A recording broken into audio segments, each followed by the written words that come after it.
السلام عليكم. موعد وتوقيت مباراة الودية الدولية بين المنتخب المغربي ومنتخب البيرو استعدادا للاستحقاقات القادمة والقنوات الناقلة لهذه المباراة، حيث يتواجد المنتخب المغربي في المركز 11 بالترتيب العالمي للفيفا للمنتخبات، بينما يحتل المنتخب البيرو في المركز 21.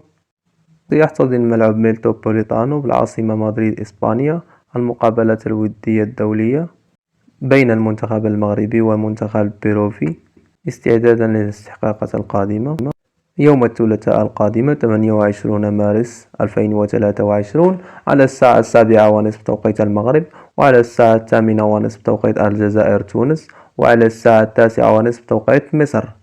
وبينما ستنقل هذه المقابلة على قناة الرياضية المغربية.